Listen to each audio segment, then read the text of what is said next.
ഓണാഘോഷം വലിയ അനുഭവമാക്കി മാറ്റാൻ കഴിയണമെന്നും പരിസ്ഥിതിക്ക് കോട്ടം തട്ടാത്ത വിധത്തിൽ ഹരിത ഓണം സന്ദേശം ഉൾക്കൊണ്ടുള്ള ആഘോഷങ്ങൾ സംഘടിപ്പിക്കണമെന്നും മന്ത്രി പി.സി. വിഷ്ണുനാഥ്.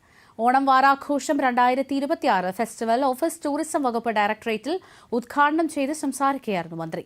ഓണം വാരാഘോഷത്തിന്റെ ഭാഗമായി തലസ്ഥാനത്ത് വിവിധ വേദികളിലായി നടക്കുന്ന ആഘോഷങ്ങൾക്കൊപ്പം 13 ജില്ലകളിലും DTPCയുടെ നേതൃത്വത്തിൽ ഓണാഘോഷ പരിപാടികൾ സംഘടിപ്പിക്കുന്നുണ്ടെന്നും മന്ത്രി പറഞ്ഞു.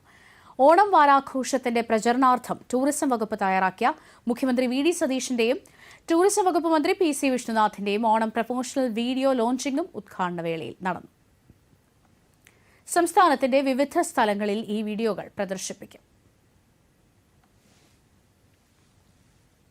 നമുക്ക് മൈസൂർ ദസറ അല്ലെങ്കിൽ കാളി പൂജ, ഹോൺബിൽ ഫെസ്റ്റിവൽ, ഇതൊക്കെ ലക്ഷക്കണക്കിന് ടൂറിസ്റ്റുകളെ ആ സംസ്ഥാനങ്ങളിലേക്ക് ആകർഷിക്കുന്ന ഉത്സവങ്ങളാണ്. അതിനേക്കാൾ ഗംഭീരമായ വൈവിധ്യങ്ങളായിട്ടുള്ള സാംസ്കാരികമായ ഉള്ളടക്കമുള്ളതാണ്, കലാപരമായ ഉള്ളടക്കമുള്ളതാണ് നമ്മുടെ ഓണത്തിന്. അപ്പോൾ മാധ്യമങ്ങളെല്ലാം ഒന്ന് തുറന്ന് സംസ്ഥാനത്തിന് വേണ്ടിയിട്ടൊരു വലിയ പ്രൊമോഷൻ ഡിപ്പാർട്ട്മെൻറ്റിന് നമുക്ക് വേണ്ടിയിട്ടല്ല, സംസ്ഥാനത്തിന് വേണ്ടിയിട്ട് നൽകണം.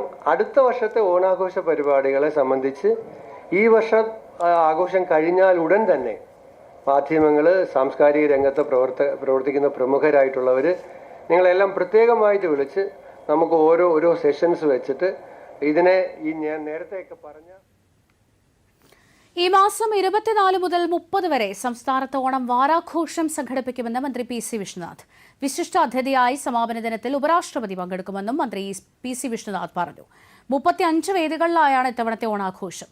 ഈ മാസം 24 വൈകിട്ട് 6:30 നിശാഗന്ധി ഓഡിറ്റോറിയത്തിൽ മുഖ്യമന്ത്രി വി.ഡി. സതീശൻ ഓണം ടൂറിസം വാരാഘോഷം ഉദ്ഘാടനം ചെയ്യും. ഉദ്ഘാടനത്തിന് മുന്നോടിയായി ചലച്ചിത്ര താരം ശോഭനയുടെ നൃത്തപരിപാടിയും അരങ്ങേറും. നടൻ കുഞ്ചാക്കോ ബോബൻ വിശിഷ്ടാതിഥിയായി പങ്കെടുക്കും.